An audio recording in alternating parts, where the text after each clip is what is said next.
can say Q&A sessions over there at the end of this particular session as well. Okay. In the meanwhile, I'll share my screen right now and we'll start and we'll see how it all originated to the RAG model, to the neural network. I'll try to discuss about everything and try to show it to you that how exactly it all started and where are we right now. And in your domain, how you can say leverage the power of AI over there. We're talking about open AI. I'll talk about Hugging Face as well. Many different things we'll discuss about. Okay. So let me share my screen right now. Just 1 minute.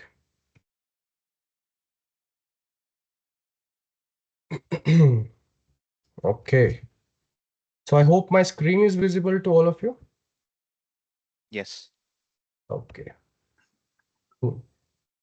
So guys, see, and one more thing, I hope that you have got the access of typing there in the chat, right? Maybe. Yes, I can see that over there. Just wanted to quickly check, guys, over there from which domains are you all? Maybe I'm just assuming that all of you are from the IT background over there, or maybe you are not. Okay, that's completely fine with me because I'll be giving a very basic general, you can say generative AI knowledge to all of you right now.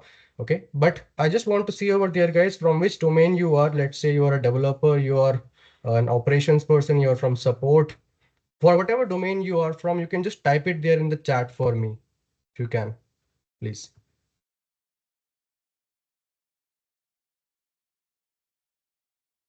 Hmm. Okay, great.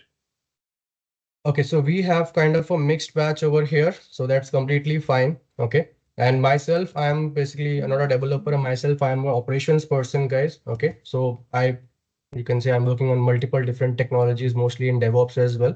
Okay, so I'll try to give you my view of generative AI as much as possible, and we'll try to answer your questions as well afterwards. Okay, so I'll be opening that particular PPT right now, and then we'll start with this particular thing. Okay, we'll first of all talk about artificial intelligence, guys, and then we'll go to the neural networks as well. But let's say, for example, if I'll talk about artificial intelligence, all of us are over here to know about generative AI. But how generative AI got into the picture? Okay, that we have to first of all understand over here.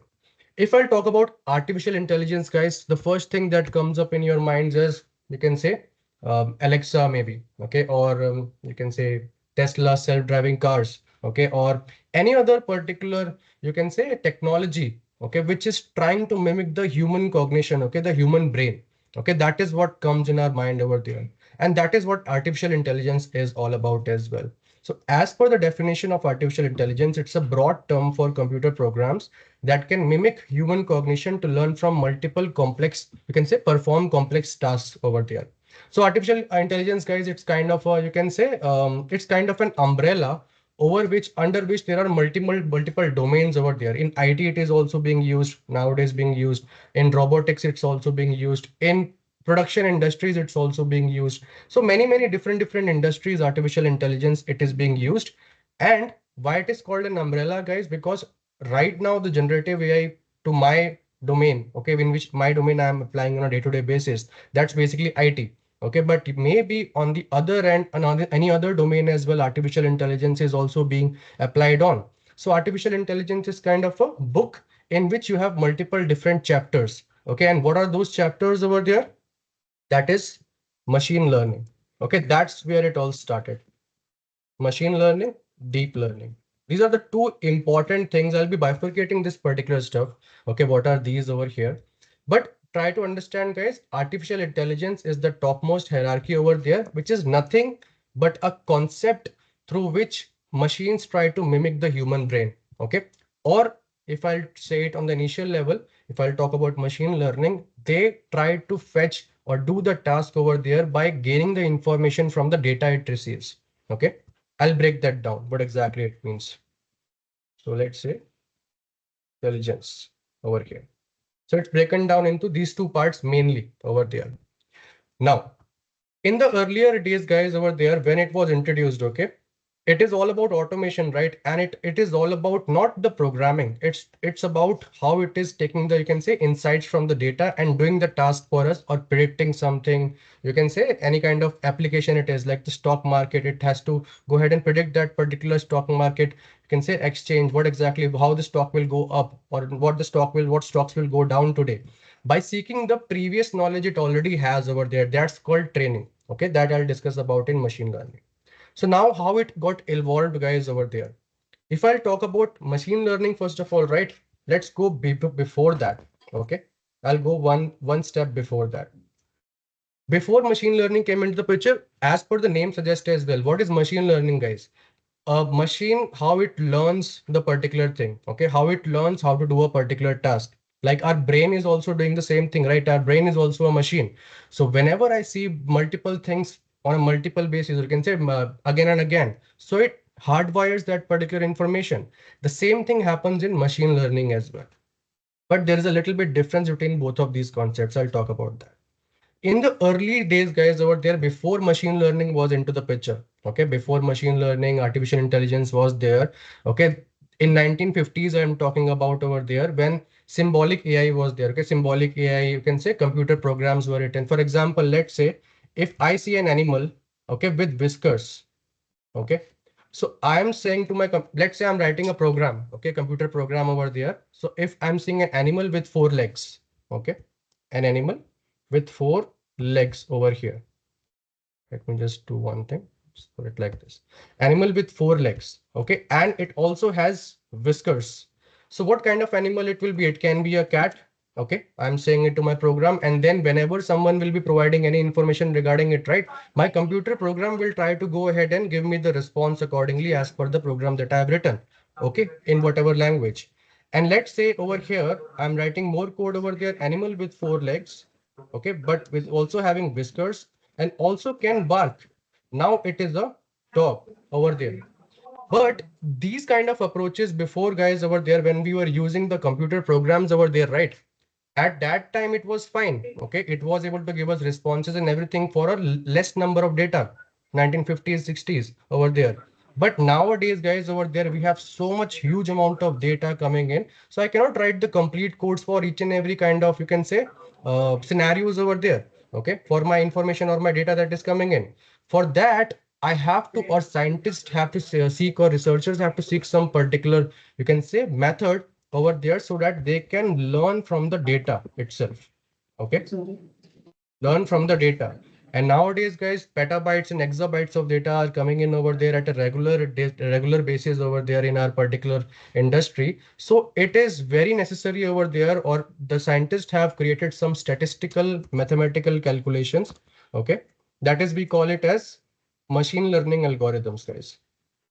Okay, and this is not a one day thing, guys, that happened over there. Okay, so when the scientists and researchers started doing or researching this particular thing, they devised a lot of algorithms over there, which includes very high number of, you can say, mathematical calculations over there.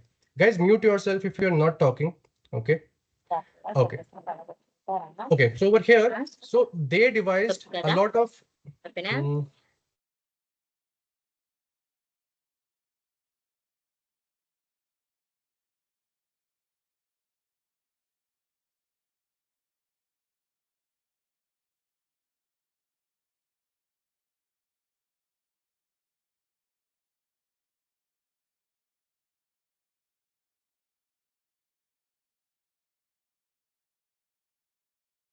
Ram- Naman, if you're speaking, you're on mute.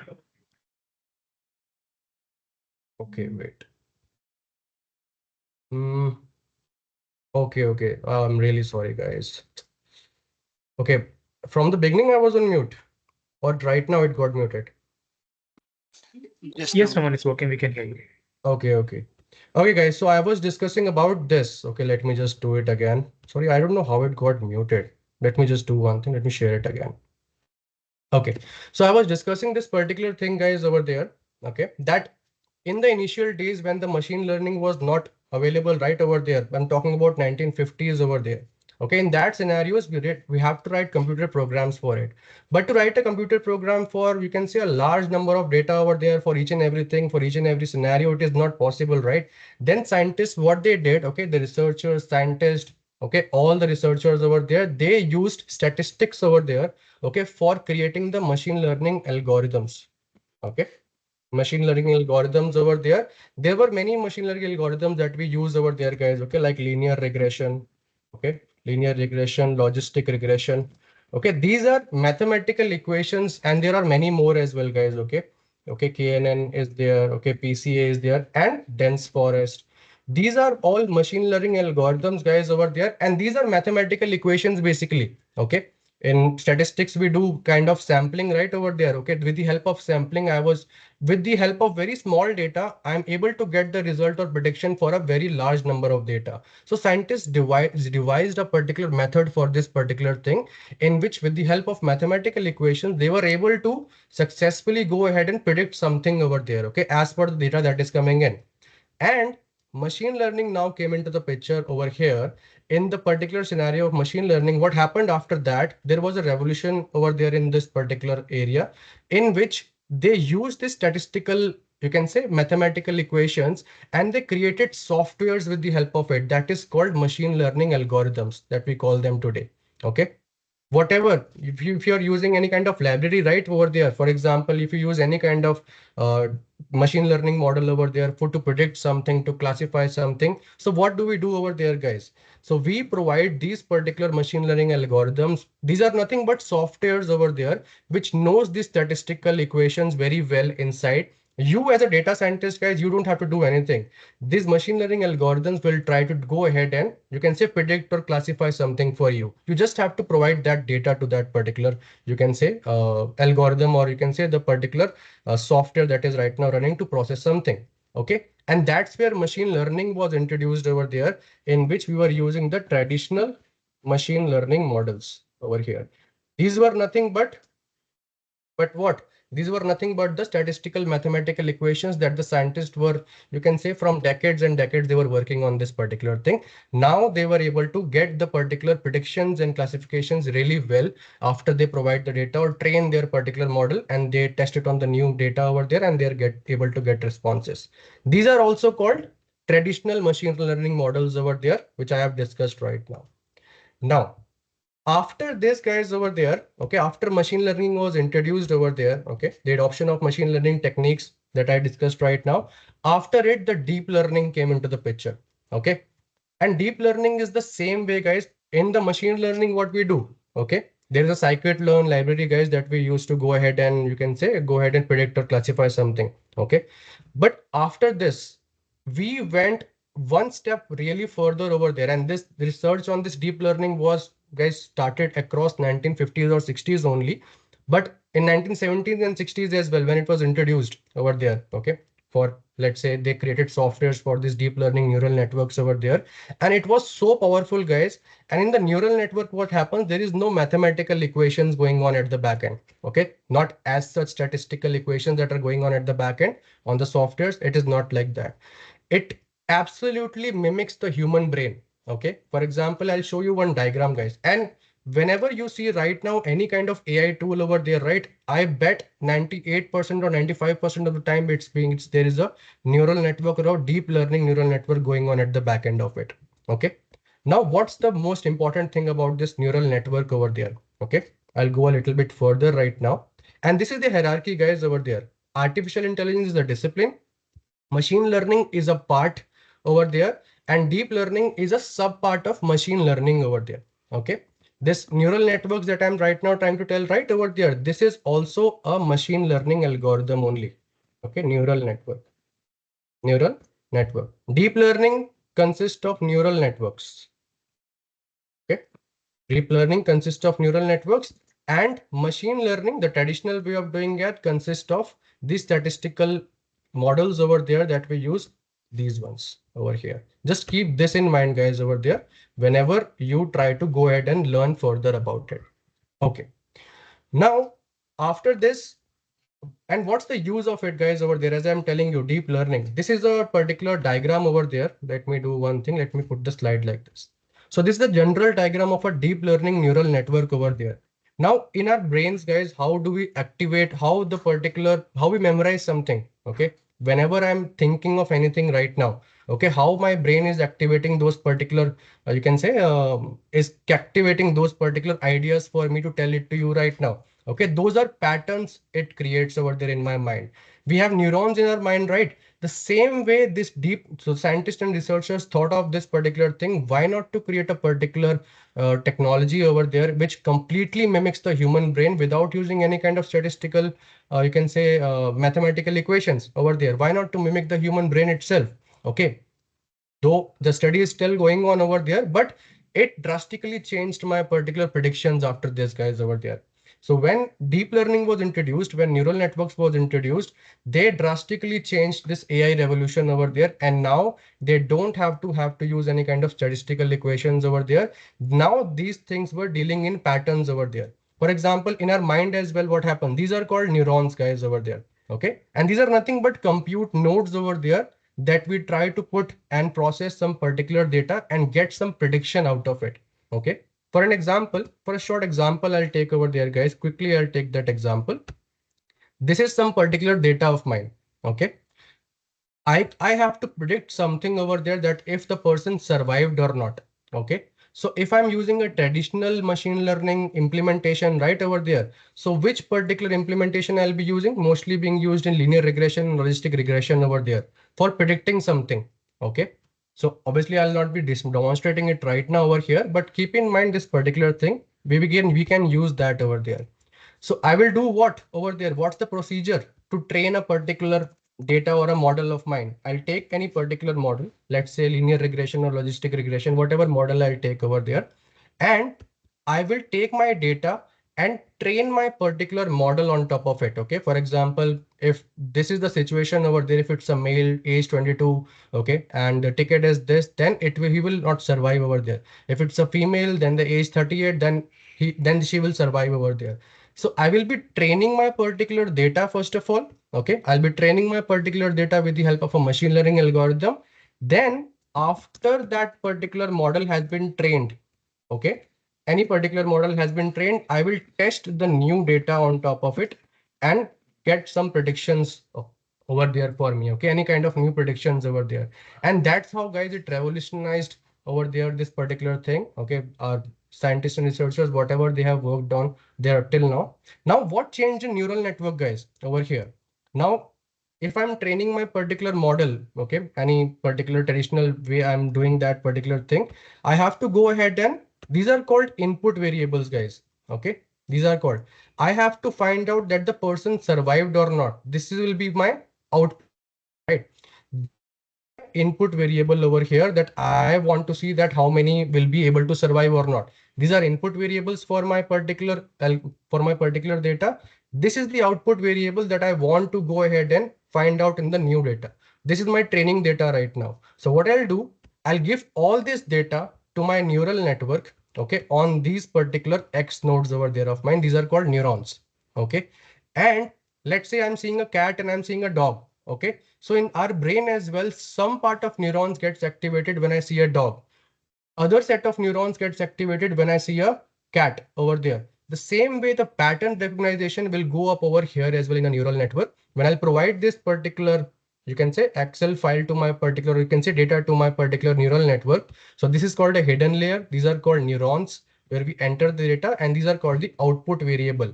Will the person survive or not? The same thing, right? For example, if I'll provide this data to my particular neural network, age, gender, and everything, and I will train my model, this neural network model over there as per the training data of mine, that is this one. I will train this model over there. There are weights, biases over there. There are many things involved as well, guys, over there. Because let's say I want to train my particular model. I'm giving this training data to my particular model. And now after training this particular model of mine, now my model knows that, okay, this person will be able to survive if this has this kind of pattern over there. So my neural network will automatically go ahead and create multiple thousands and thousands of patterns over there for each and every user. And when I will provide a new similar data or to my particular, let's say I create a new particular data over there where I don't know if the person survived or not. I have all these, you can say, input variables over there. Let's say I'm assuming it's a new data now after training my particular model. Then what will happen? It will go ahead and you can say try to predict something over there with the help of this neural network. And guys, neural network, why it's convenient over there? Because in the neural network, there is no person involved in between. Okay, there is no person involved in between means if I have to do it with the help of my traditional machine learning algorithms right over there, I have to go ahead and clean my data at a very extensive level. I have to do normalization. I have to find out that which particular features are necessary over there. I have to figure out them first of all before training my particular model over there. But in machine learning algorithm, guys, over there, it requires a very high amount of compute, first of all. Okay, it requires a very high amount of power. And today, all the chat GPT and everything that you're seeing right over there, those are running on the neural networks only. And they try to create patterns over there accordingly and then train over there. They don't need any particular, you can say, person for the feature extraction, or you can say to select the particular features so that they can train the particular data. Okay. That is one thing over there. So that's a difference between the machine learning and deep learning as well over there. Now, where does generative AI comes into the picture right now? Okay. Okay, just 1 minute. Okay. And one more thing, guys. Are you there with me up till now? Just know maybe in the chat. Yes, Ramesh. Yes. Okay. Now I'll quickly go ahead and move towards over here, then over here in the generative AI section. Now see it very carefully, guys, okay? Because obviously I can speak on days and days on this particular topic, but I have to keep it short and crisp for you so that it will be good information for you guys for this 1 hour. Now see this. I can do this with the help of neural network. There are multiple neural networks, guys, by the way. It's ANN, RNN, okay, transformer. These are all, you can say they don't need any kind of statistical mathematical equations. They work the same way like a human brain works. There are multiple different features of these neural networks as well. CNN is also there for image processing or anything over there to predict something in the images. Many different types of neural networks are there. The main difference is, guys, over there that over here, I don't need any kind of, you can say, much processing or much kind of, they automatically will go ahead and find out the patterns over there, train the model as per my data, which I am providing, and then go ahead and testing on the new particular data or whatever predictions and everything it has to find out over there. Now see this very carefully, guys. Artificial intelligence subpart is machine learning and deep learning. Generative AI comes over here, guys, inside deep learning. Okay, generative AI is a part of deep learning. Okay, whenever you see any particular, you can say any particular thing that you say, there are multiple models which are available, guys, over there with the help of which we go ahead and create our particular content. Generative AI means what? It generates something, right? I don't want to predict something. I don't want to classify something over there. Okay, let's say examples. If my mail is spam or ham, that is classification. If my stock prices over there is going up and down, those are predictions over there. Those I can do it with the help of my statistical linear, or you can say machine learning algorithms as well as with the help of my neural networks as well. I can do that. But what's generative AI? Generative AI is something which generates something. Okay, it can be anything. It can be a video, it can be an audio, it can be an image, it can be anything. And over here only, guys, under this, there comes LLMs. Okay, LLMs means large language models. Okay, it can be a large language model, it can be a large image model as well. Up till now, guys, I was predicting something, I was classifying something, I was finding out some particular prediction or forecasting something. But now I want to generate something. So how it will generate over there? So for generation, transformers are being used nowadays, and transformer itself is a neural network as well. Okay, at the back end, which is working over there in most of the particular large language models. Now see this very carefully. Generative AI, guys, nowadays, it is very extensively used, guys, over there. It's a part of deep learning. It uses at the back end neural networks over there, okay, and large language models over there. And over here, generative AI, how it increases your productivity over here. It is used in chat virtual assistants. It is used in summarization. In search, it is being used in code generation, guys. Okay, it is being used image generation, classification, music, generate videos and everything. Now see this very carefully, guys, over there. I talked about LLM, but why there is a need of creating these LLMs over there? This is called large language models. Okay, see this very carefully. Large language models.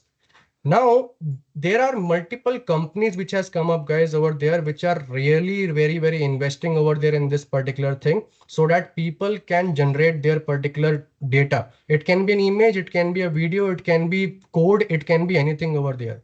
And those are called providers. If I'll open it right over there, I'll show you some of the things over there. Let's say these are, one of the provider is OpenAI. Okay. OpenAI has its own model. Everyone has used ChatGPT, right? ChatGPT is what, guys? ChatGPT is an application. Okay. The parent company of ChatGPT is OpenAI. OpenAI is a provider which is having or which creates multiple models over there that are nothing but large language models, which are nothing based on which are based on deep learning neural networks only at the back end, the transformer neural networks over there. Okay, just keep that in mind over there. So ChatGPT uses a lot of large language models over there, and those models can be image generation models. Okay, text generation. Okay, there can be multiple models, that image generation, text generation. We have seen that right over there. If I'll open this chat GPT right now, let's say I type my Raman over here. Okay, so what is this?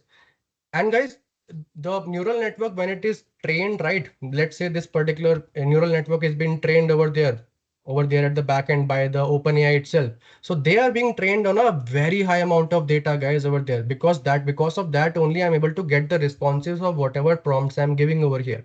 Okay. And they have basically isn't our particular, you can say, process of, I don't have to now create the model from scratch. Okay. I can use the LLMs over there. I can use their power to go ahead and, you can say, generate something for me in my generative AI context. If I'll open this, right? So you will see the models over there that are being used over there. ChatGPT 4o, DALL-E, TTS, Whisper. Okay. Codex is also there. GPT 3.5 Turbo is the model which is right now running at the backend over there. That neural network that is running, that neural network, that model over there is using transformer neural network only, but it is right now being used. I can upgrade it to GPT-4 as well, where it will create images and will create different things for me as well, generate something. So that is the power of LLMs over there. Just keep that in mind, guys. And that particular thing is being used in multiple domains, guys, over there. In code generations, I hope most of you have heard of Code Whisperer, okay, GitHub Copilot as well. What are those? Okay, those are nothing but those are large language models which they are using at the backend, and they are right now helping me write down my code over there. Okay, whatever code is available open source over there, they go ahead and you can say they have trained the people or the engineers, they have trained those particular models over there, and they created Code Whisperer, GitHub Copilot, so that when I'll be installing them on my extension, they will be, and you can say, assisting me in my particular writing of my code over there. Okay, or maybe in various other contexts as well. So that is one thing. Customer service, guys, chatbots creations, customer service, call centers, those are these particular generative AIs change the dynamicity of my complete industry right now. And sales and marketing team, they use it for creativity purposes, business operations. In IT, it is being used, generative AI. Okay, for example, if in Amazon, for example, if I'll go ahead and search something over there, okay, if on Amazon, if I'll go over there and if I'll search something which is not relevant to any product over here, okay, example, gift for wife.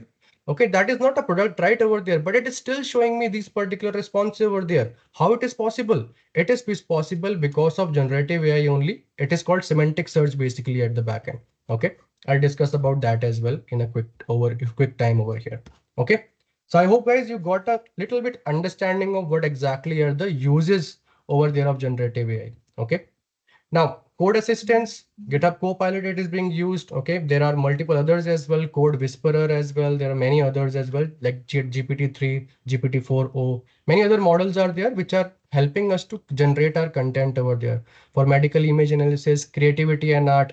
So all of us have used these particular models right over there up till now, but there are not one or two models, guys. There are thousands of models across multiple providers over there. It can help me in generating code snippets, writing the test automation test over there, identifying the potential bugs over there in my particular you can say tool which I'm using right now, writing the documentation. Jira, now they have introduced, you can say, AI, or you can say the models over there at the back end they are using, so that they can go ahead and automatically create tasks and user stories for the particular developers. Many other things are also there. Project management, CI/CD workflows, and many other use cases are there. Okay, not only these.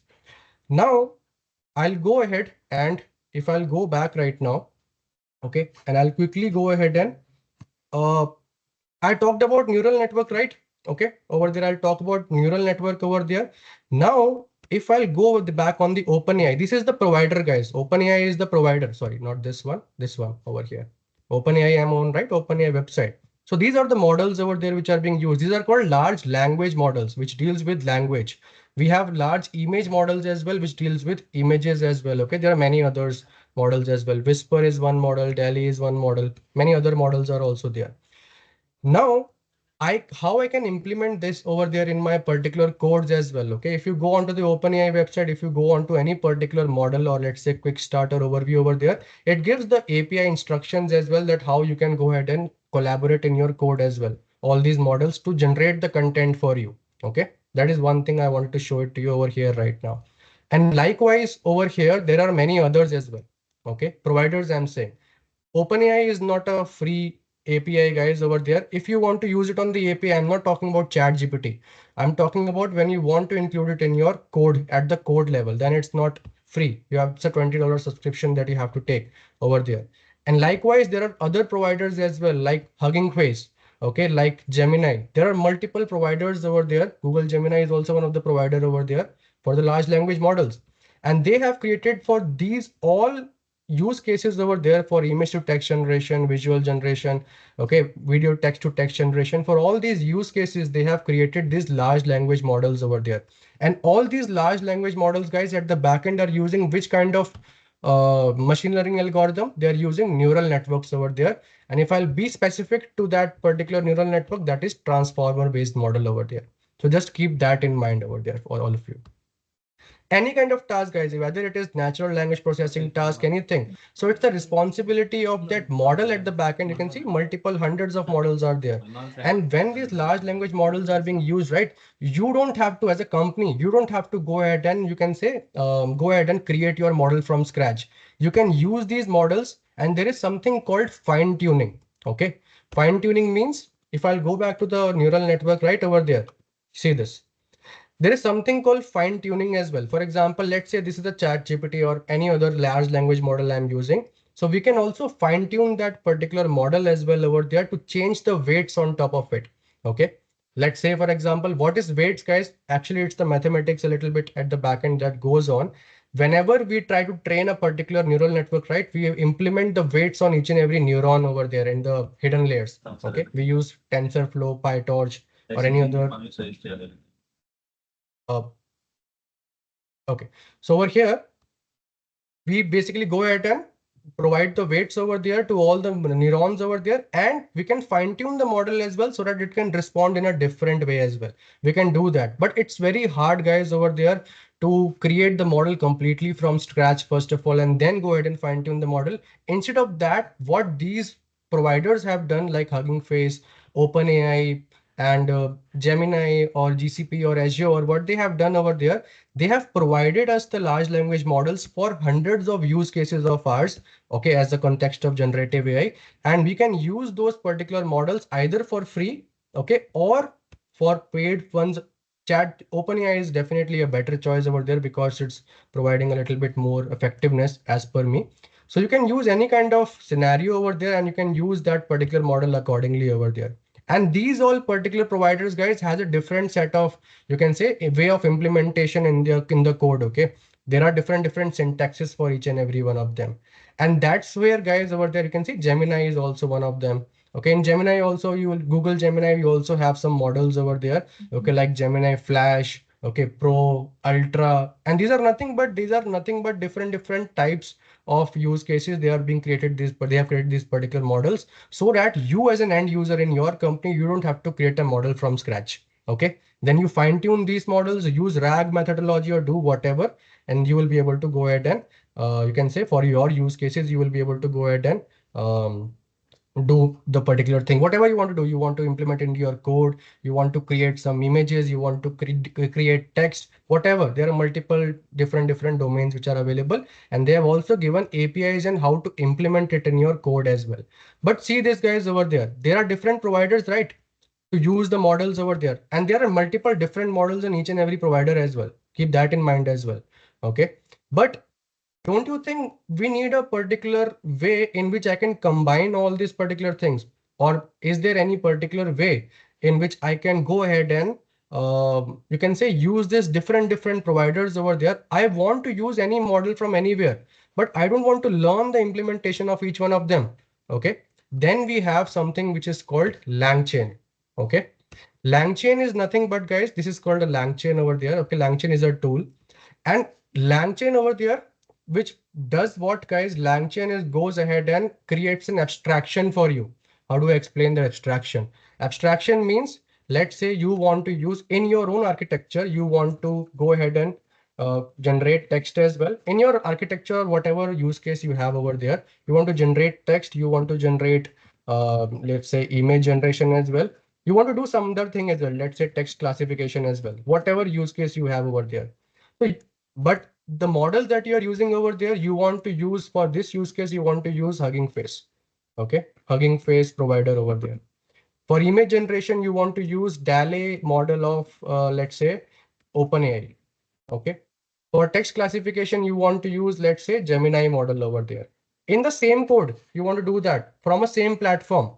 You want to do all those things over there. So how you have to do? Either I'll go over there and create different structures of code for each and every provider, or what I can do over there, I can use LangChain guys over there, in which it helps me to go ahead and create a, you can say, a unique platform for all the providers, most of the providers over there. If I'll go back right over there, you can see Anthropic, Google, AWS, Hugging Face, Microsoft. And if I'll do more, you'll see a lot of providers over there, which are basically going ahead and providing the particular, you can say, LLM models over there for us. In this list, you will see Hugging Face as well, right? And the best part of it, guys, over there, wherever you want to create, OpenAI will also be over here somewhere. You can see OpenAI. The best part of it is the writing or the integration of this particular model. If I want to run any particular LLM model over there, so the way of writing the code over there from LangChain will be similar for all the particular providers for me. Okay, that is the best part of LangChain over there. I can go ahead and integrate or anything. I can use one particular model from LangChain over here from OpenAI. I can go ahead and in the next step, I can go ahead and for image generation, I can go ahead and use LangChain only over there to generate, or you can say text classification from any, let's say, Microsoft over there. So all the steps and everything are already mentioned over here as well. Okay, so this gives me an abstraction layer on top of it over there. Okay, so guys, are you there with me over there in this particular context? Please provide yes or no over there. Were you able to get it? Okay. Now, over here, if I'll quickly move towards over there, guys, see, now the thing is, yes, guys, please have your questions in your mind. Okay, I'll take the questions in some 15-20 minutes. Okay, I'll take 10-15 minutes.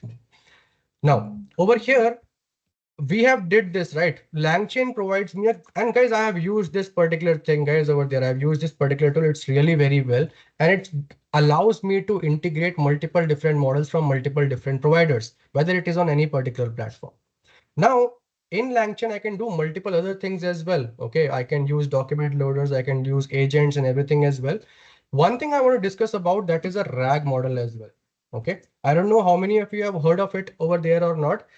In the chat, can anyone tell me over there what is a RAG model? If you have any kind of idea of it before it. Prior, any idea to anyone?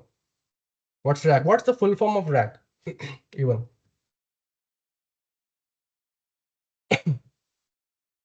Yes, Retrieval absolutely. augmented generation. Absolutely, guys. Retrieval augmented generation. Okay, so now see this, what I'm trying to say over here. Okay, it is a little bit tricky thing over there, but I'm trying to, you can say, break it down and make it easier for you. I have told you that we have thousands of models over there, okay, for different use cases, for text generation, for image generation, everything. We have thousands of models over there. Now, what is RAG, guys? Okay, what do we mean by retrieval augmented generation? Okay, now see this, guys, over there. Very important. And RAG is used mostly, guys, over there. It is the replacement, or you can say it is a better way. I have told you one thing, right? Let's say I'm using any particular model, okay? And I've not created it from scratch. I'm using an LLM model from a provider right now, which is already built for, let's say, text generation. Okay, generative AI text generation. I want to use that model for. Now, to change that models, okay, for example, if I'll ask this particular chat GPT, okay, what's in front of my house? Okay. Okay. So over here, you see over here, what's in front of my house over here? Okay, so over here, could you find the location and the nature of inquiry? So this model over here doesn't know about my location, or this model doesn't even know which particular, let's say you are right now trying to create any particular model. Okay, you are not creating it, you're using any LLM like this. At the backend, it's using Chat GPT, sorry, GPT 3.5 Turbo. I know that it's using that at the backend. Now, over here, if I'll ask any personal question from it, okay, or I'll give a prompt for any personal question or from regarding my company, it will not be able to give a response. Why it will not give a response, guys, over there? Because when GPT 3.5 model, which is running at the backend of Chat GPT, when it was created, when it was trained itself at a very, very high amount of corpus means this GPT models are being trained on, guys, a lot of dictionaries, books, and everything over there. But those are general information. That is nothing have to do with my company's resources or anything. That's where, guys, I have to do, you can say, fine tuning, and RAG models comes into the picture. Fine tuning means I will be doing the tuning of my particular model that I'm right now using. Okay, fine tuning of model, so that I can go ahead and, you can say, integrate my company's documents over there to that particular model, so that it can go ahead and give me my company specific responses. Okay, it knows what my particular work is. Let's say I have a team of 10-15 people over there. I want to work with them. I want to create a kind of chatbot over there. So I'll take it from OpenAI, any particular model, and then I will fine tune that particular model. And fine tune is just what exactly it does. It at the back end, when we do fine tuning, right, it goes there and change the weights on my neural network so that the patterns can change. And then it generates the particular response as per my company's, you can say, use cases over there. It is nothing at the back end. It does that, guys, at the back end. But fine tuning, guys, it's very, very costly. Okay, it's very, very costly, first of all, of a particular model. It's very, very costly, as well as it is better to use a RAG model over there. Now, what is RAG? Okay, now I'll discuss about RAG. RAG is much more effective, guys. I'll show you a diagram over there, first of all, quickly. Where it is? Yes, here it is. Now, RAG over here, guys, let's say you ask any particular question from Chat GPT. So what happens over there? It goes to the model, okay, retrieval. Okay, it goes to the model, it retrieves that particular, you can say, information from that particular model and augment it in front of you, whatever you are trying to get over there. But over here, the problem is that it is giving me very general responses. Either I will give it some information over there, okay, that my house is over here and here, then tell me what exactly I need to place over there, or any kind of document. I have to give it a prompt in that particular way. But how I can go ahead and, without fine tuning, how I can go ahead and let this particular model know that what is my company's documents, and if I want to create a chatbot over there of my company's document, how I can create it, how my model can know that particular thing, because right now my model doesn't know what question I'm asking over there. Then, guys, this RAG model comes into the picture. Okay, now I'll quickly go ahead and discuss about it as well. In this, what happens when a normal user queries over there to any GPT model or anything, it goes at the back end, gets any particular data, general data over there, and responds. Okay. But in RAG, guys, that is retrieval augmented generation over there. We do what? We have multiple things over there. Okay. We have a vector database or a vector library over there. For example, this is my company's documents. Okay. Don't want to fine tune my particular model over there. I want to go ahead and provide the company's documents to my particular model, so that whenever I'm querying anything, it goes here and verifies that from the company's documents and give me the responses over there accordingly as per that. So what we generally do in RAG model, guys, we go ahead and provide that information to our particular model, okay, and store it into a vector database. Whenever, guys, over there, whenever we are training any neural network or anything, right, whenever I am providing any data to my neural network, I do not give it in normal English words over there. I have to convert it. I have to convert it into embeddings that are nothing but vectors over there. I have to convert my complete data into vectors and store it somewhere inside a particular vector database or something. So it stores it over there. And then once it has that information, right, my company documents and everything information it is having, then my user will query that information, and then it will go ahead and first of all query my company's documents, and then go ahead and you can say it will forward that information of my company's documents to the LLM model. Okay, over here the LLM model is there, and then from there the user will get a response. And now when it will get a response, right, how it will get a response? It will be getting the response as per my company's databases and database and components over there. I have one more diagram over here to show you this. For example, I have done this RAG model implementation, guys. I'm not be able to show it to you right now, obviously, but just look at it over there, what exactly it is. In general, if I'll do a query, it goes there at the backend, does that processing at the backend from that particular model's corpus, gives me a response. It doesn't have that particular response over there. Now, when I introduce RAG model, guys, okay, so I store my company's documents and I convert them into vectors so that neural network can understand it. And then I store it somewhere that is called vector database. We have vector databases, guys, is basically the databases for vectors. Okay, for the neural networks, for the LLM models, we have the different set of vector databases created. FIAS is one of them. Many others are also there. And this is kind of a knowledge base for your, you can say, for your large language model. Now, when I implement this as well, right, there's a separate way how to implement this. We use LangChain only to create retrieval chains over there. Okay, but just to give you an overview of it, when the user will query something, now what will happen, guys, over there? Whenever, let's say, give me the particular document which basically have this information. For example, my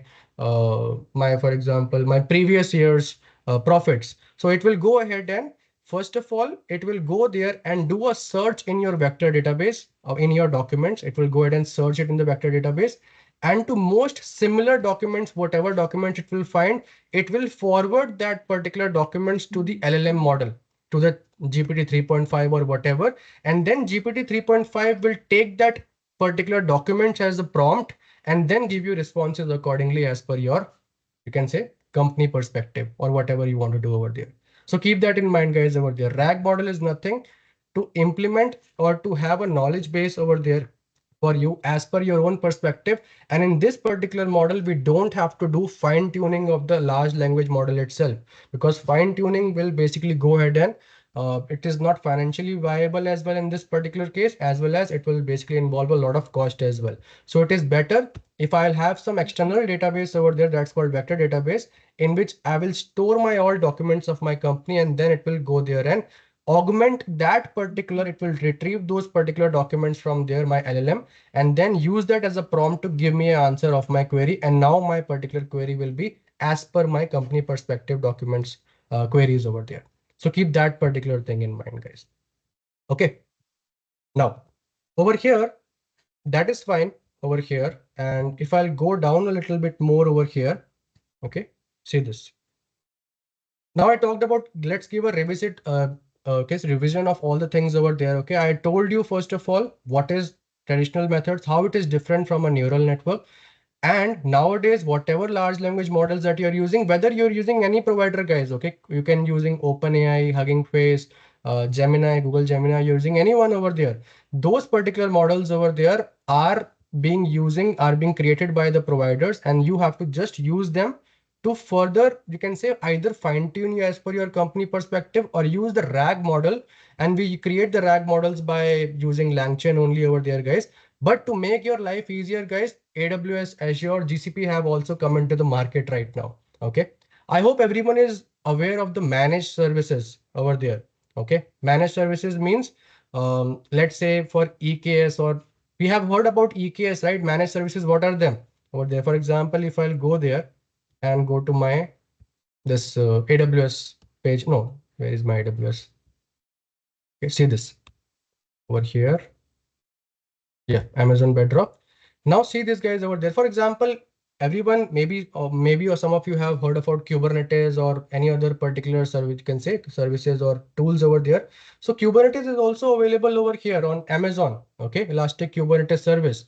Now, what's the advantage? It is a managed service. All the hardware, I can say configurations, everything is completely patching and everything. It is completely managed by whom? By AWS itself. They will be having a little bit service cost from my end, and they will be managing it for me. Same way, guys, over there, when this OpenAI, Hugging Face, they have created this particular providers, right? And hundreds and thousands of models as per different use cases of generative AI. Then this particular Azure, GCP, and this Amazon also came into the market over there, and they created this Bedrock, okay? Azure OpenAI, Vortex AI over here. And what they do nothing but, guys, they make it easier for us to create a RAG pipelines, to fine tune our models, to use these particular models in our APIs. They make it really very, very simple over there for us. And all the backend configurations and everything, they are completely handled by this provider, this particular cloud provider only over there. So just keep that also in mind. Now over here, if I'll go over here, now see this particular thing. Now just imagine, guys, over there, this is Bedrock. Bedrock is a place where you will find hundreds of models over there of different types. Okay, for chat model, text models, image models, different things. You can see knowledge bases. If I have to create a RAG, you can say complete design right over there, then I'll be using LangChain over there for that. Okay, and LangChain, have to create document loaders. I have to create a vector database. You can see vector stores, retrievers. These are nothing but they are being used in RAG pipelines of mine. Okay, so that I can involve my company documents and fetch out my particular data. But instead of that, why to design any new thing over there from your code if that particular thing is already available over there? Okay, as a managed service. So if you go over there, go to knowledge bases over there, you just create a knowledge base, provide all the information of yours, put it into an S3 bucket, and then give it to your model. Whenever the next time you will go ahead and try to query something on your text, right, then it will go ahead and, if I provided this particular model's data source as that particular knowledge base means RAG model only at the backend. And the advantage we are getting over here, guys, in managed services, that I don't have to design that RAG model. I just have to upload my database over there, create a data source over there in S3 bucket or whatever, my company documents or anything, and then go ahead and involve that particular, you can say data source over there in with my particular large language model. In that particular way, I can implement RAG over here very, very easily. I don't have to design that complete thing. Same managed services are available, guys, in GCP as well. Okay, where we see chat models, vision models over here. They have made it very, very easy right now. But still, guys, LangChain is being used mostly over there for designing at a, you can say, a lower level API. But yes, if you want to do it at a very high level, right? If you want to make it easier for you, you want Amazon or Azure or these managed services to maintain everything for you, then you can go ahead and use these managed services as well. And you have Azure OpenAI as well over there, in which this is a integration of Azure as well as OpenAI over there, so that you can go ahead and easily create your particular applications over there. Okay. I'll not be creating any complete application, but I'm just telling it to you right now. The same thing that we are doing over there with the code, it's the same thing I can do it without the code as well with the help of using this managed services over there. And this Copilot over here, guys, Copilot is nothing but Copilot, Code Whisperer. Uh, they are just, you can say, help us, you can say, write down our codes. Like we have image generation models, right?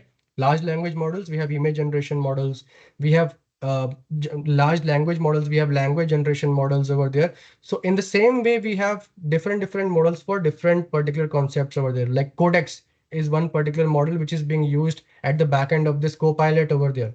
Okay.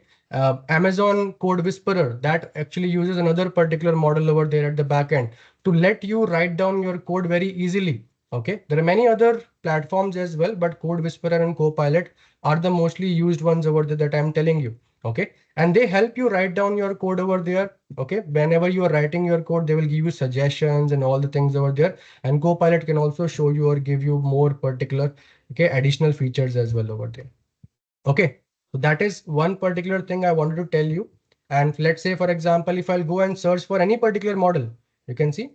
And guys, see these managed services, right? Bedrock, Azure OpenAI, or Vortex AI in GCP, they make it easier for you to use this particular generative AI. If you are not a developer, let's say if you're even if you're a developer over there, then also it goes ahead and you can say make it easier for you. You can use those and load your examples as well over there. Okay, what particular cloud, what particular model you want to use. Let's say if I'll go to any other one over there. Okay, guardrails, security perspective as well. They are giving you implementation. If you're creating it from scratch, okay, then you have to go ahead and maybe implement other third-party tools over there for security. But in AWS, they are providing you prompt management, guardrails, okay, batch interference, and many other things as well. Or else if you want to fine tune your complete model by your own, you can do that as well.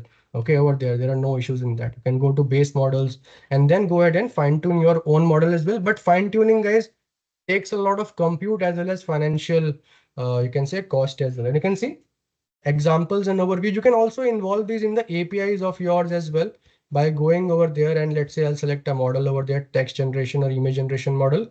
And these are all the use cases, okay? Code generation, problem solving, and all these particular use cases. So you have, it is basically giving you a guide, guys, over there in which you can go there and test it out over there in your particular playground over there, and then go ahead and use that over there in your particular, you can say code as well. And if I want to use it from LangChain, right, this Bedrock, I can do that as well. It's so it's how cool it is. If I'll go more over here and I'll go to providers, I'll see LangChain and this Bedrock as well somewhere over there. I'm not able to see that. Where is Bedrock? It should be here. Hugging Face is there. Pinecone, Redis, all providers. Let's see. Okay, somewhere it should be. Let's see. Okay. Yeah, Bedrock right over there. And this unified way LangChain provides us to create our particular guardrails, custom models, or whatever you are doing it from AWS. You want to integrate in your code as well. You can go there and use this particular API from LangChain to go ahead and you can say implement AWS native, you can say models if you want to, or you want to use Bedrock over there for your code integrations. And if I'll go there and let's say I'll go to image, I can go there and create an image as well, for example. Okay, let's say I'll state as Gen AI workshop. Then what's exactly is happening at the backend, guys? It is going there and using stable diffusion model over there. Okay, I don't care what particular provider of the stable diffusion model is. It can be from OpenAI, it can be from Hugging Face, whatever model. But I am giving AWS some particular service cost over there so that I can go ahead and generate my particular, you can say prompt, or you can say generate my particular uh, context, or you can say images over there, or whatever I want to do over there. There are many other configurations as well, guys, but you don't have to maintain all the servers at the back end and all the things over there. This is what managed services is all about. You can create knowledge bases and generate your images accordingly, whatever as per your context or industry, whatever you want to do, you can do that as well. And this Code Whisperer, guys, it's the AWS native tool over there. Copilot is basically using Codex model of OpenAI at the backend, which is doing nothing, guys, which they have created, and they have trained it on hundreds and hundreds and lakhs of code lines on open source code lines over there, which are obviously available to public. They have trained those neural networks at the backend and created those Codex models or those code generation models over there that you are using it as extensions in your VS Code, in your Code Whisperer or GitHub Copilot over there. Okay, nothing but that particular thing is. Okay, now over here, this was a little bit, guys, introduction over here of this particular complete journey. And again, guys, okay, if I have any particular, you can say in other point of time, in any future perspective, any future point of time, I'll be able to connect with you. Okay, over here, then I can go ahead and talk about in days and days about this particular context. And over here, he had this only limited time over there for this context. But I hope, guys, over there, you got a little bit understanding over here that what exactly this thing is all about. And you will be having one kind of, you can say now, a direction over there for which you can go ahead and further study about this as well. Because, guys, see, this generative AI now, if I'll talk about future perspective right over there, the thing that you're learning right now, right, any tool that will be changed in about 2 to 3 years. If I can bet you on that over there, that particular thing. The industry is changing so dynamically in that particular scenario. So it will go ahead and change in 2 to 3 years. So make sure that you go ahead and invest your time in this generative AI, and it's always a better choice to do that. Okay, as per my perspective. Okay. So I hope guys you got some particular context or understanding of this particular context over there. Okay. Just give me a yes or no over there in this chat over there, guys. Were you able to gain some knowledge? Okay. So guys, we can have a right now we can have a quick Q&A session as well. Okay, if you have any kind of questions like say examination perspective or anything, I've also cleared some exams over there of let's say a practitioner. I've already did that. If you want any kind of because see, I am also learning the things, guys, right now. Okay, if I'll truly say it to you, right, this thing is very recent right now. Generative AI. It's been only 2 to 3 years right now, not before that. Earlier machine learning models were there. We used to learn with do the things with scikit-learn, TensorFlow, and APIs. But nowadays it's so easy in generative AI context that this still is changing right now in the next 2 to 3 years. So I am already experienced on top of this, but also I am also learning it day by day. So it's better for you to adopt this particular thing. So we can go ahead, guys, and you can just put it your question in the chat or ask me over there if you have any questions over there for me, guys.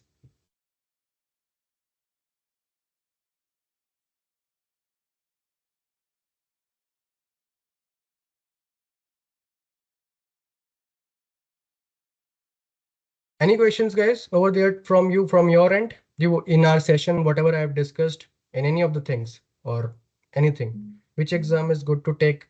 Guys, if I'll say it over here, this one over here, that is AI practitioner, right? If you want to start from basic, right over there, let me just share the screen. Is there any code written and used to instance to learn Gen AI?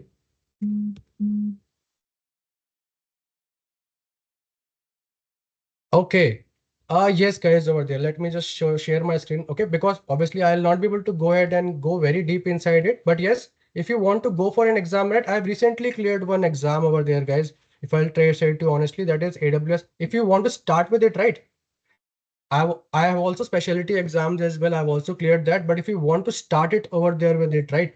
Want to start with this particular generative AI context over there, then it is AWS AI practitioner exam is very good for you to begin with. Okay, AI practitioner over here. In this AI practitioner exam, guys, not only you'll be able to introduce yourself with this when you are learning it, right? Obviously, when you'll be studying for it, then you will be going over there and seeing various concepts over there, okay, like Amazon Q, okay, Code Whisperer will also come up over there, and many other things, RAG models, how it works in AWS, how AWS at the back end works with RAG models, and it's a basic level of exam, guys, over there, but it's in beta version right now. Okay, I've given it in beta version. That means it is still in testing stage right now.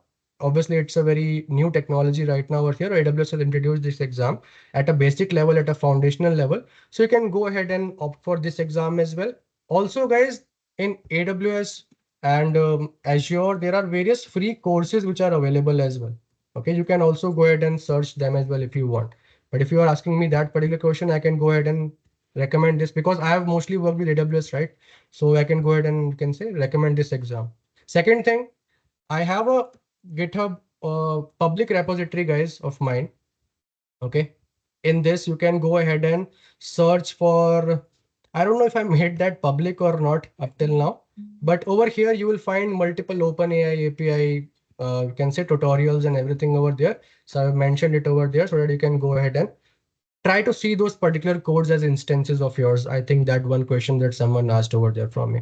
Okay, you can go there and just search for this Raman Khanna 2, okay, repository, and you will get multiple repositories, guys, from DevOps, from multiple things, multiple kind of repositories from, you can say, from OpenAI, from Hugging Face, end-to-end Gemini project I have created.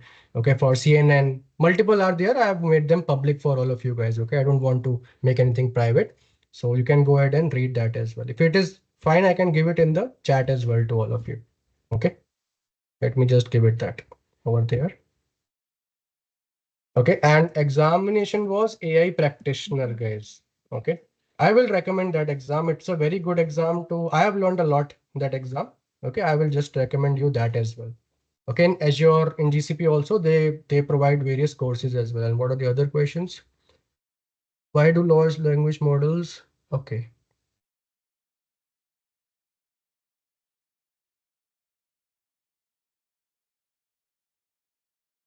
No, guys, see, prompts are being used. See, whenever I'm giving a prompt over there, let's say I'm giving any prompt over here.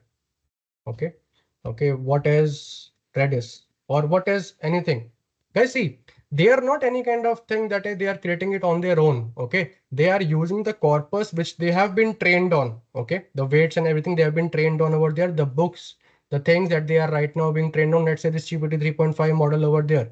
Let's say if I'll say what is Redis, it will give me a response, obviously, because this model has been trained on this particular. This is a prompt that I have mentioned over here. Okay. So we need to give it a prompt over there. Without the prompt, how will I'll get a response from my model? Okay. So that thing, I hope that is clear. The who asked this question, is it clear right now? What is prompt over here? Or you want to be more specific, buddy, over there? Who asked this question? Vijay?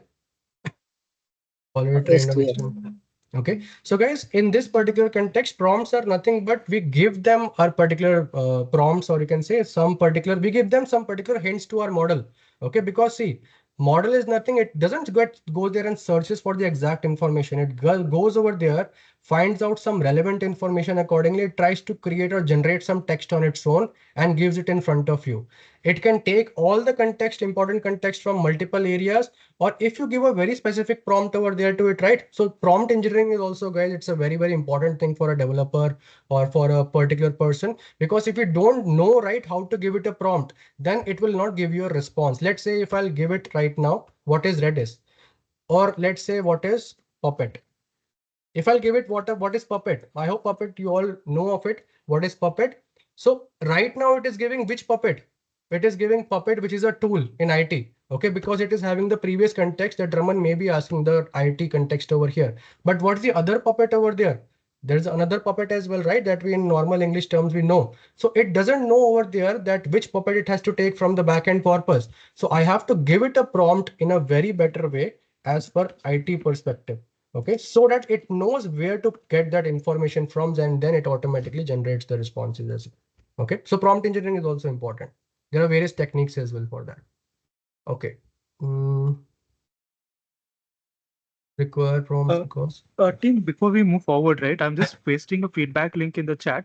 Request everyone to spend a couple of minutes to share their feedback, so that we can keep improving on webinars that we deliver in the future. Thank you so much. yeah, guys, just side by side also fill out that form as well. Okay, just a request. Okay, where to start in generative AI learning? There are many views, say some algo, TensorFlow, start using LLM models. Guys, keep it simple. Okay, keep it simple over there. Don't try to rush in everything. First of all, I have told you right over there, start from learning for any particular examination. Okay, we have different courses available. Okay, first of all, just to little bit either go for any examination AI practitioner that will, I will bet you that will go ahead and refine your, you can say, very, very fundamentals over there. Then you can go there and learn the machine learning fundamentals and everything, where we have to obviously go ahead and go deep dive inside TensorFlow. TensorFlow and neural networks, guys, you can go there and in those particular areas over there. Once you're familiar with the basics, to get familiar with the basics, first of all, right, what I can, you can say, recommend you either go for any certification over there, or there are courses available, guys, over there. Okay, courses, Azure, let's say, I'll just show it to you.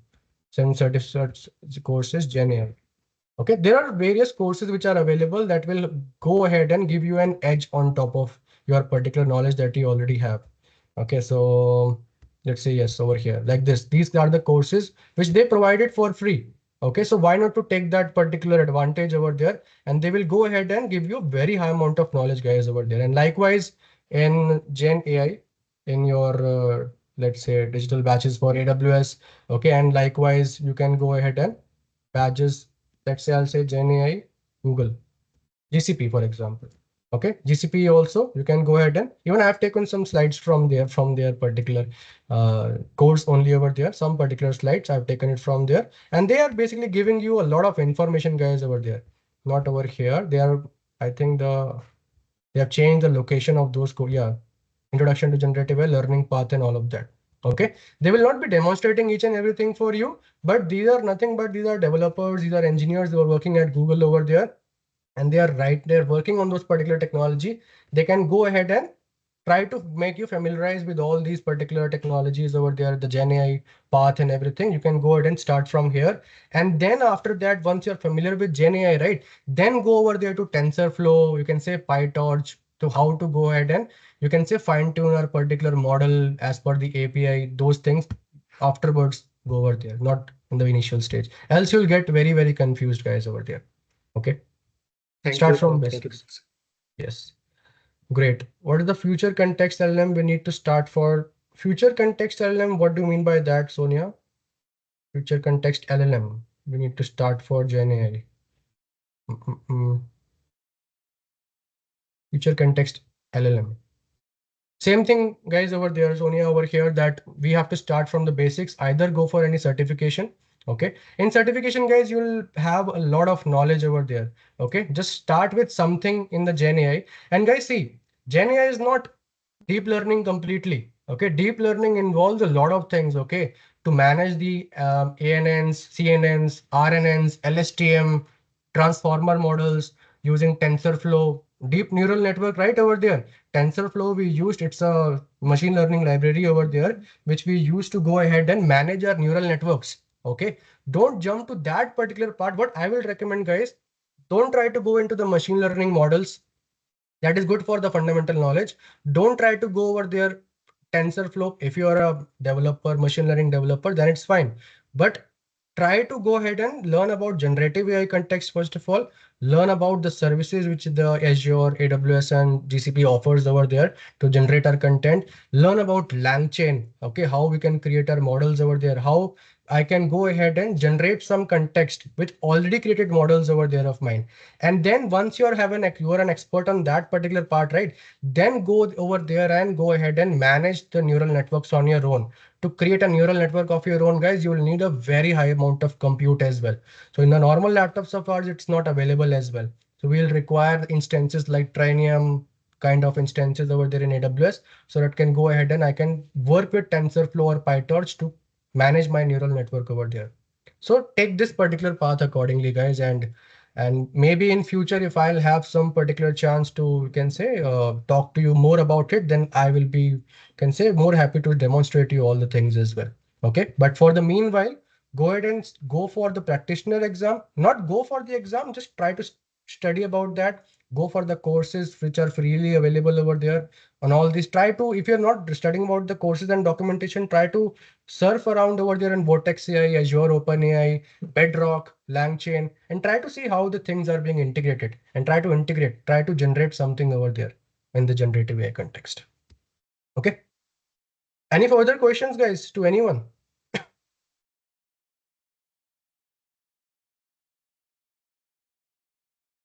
Guys, LangChain, over there, I'll recommend definitely.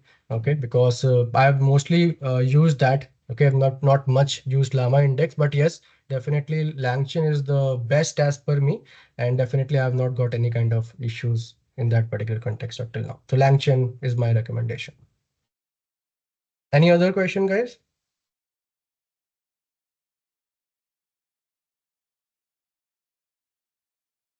Okay. So Anudeep, are you there? Yes, Raman, I'm here. Yes. Yeah. So I think the no further questions are there. So Sure, perfect. Then, team, I think we are concluding the webinar for today. I mean, going forward, once the session is done, I'll be sharing the recording link with you guys as well over the mail or with your L&D team, so you can have access to the recording as well. And further, also, if you have any queries, you can definitely reach out to us. We'll try to help you out with all of that. And thank you everyone for joining us again. thank you, Thank guys. you. Thank you so Thanks, much. guys. Thank you so Thanks. much. Have a great day.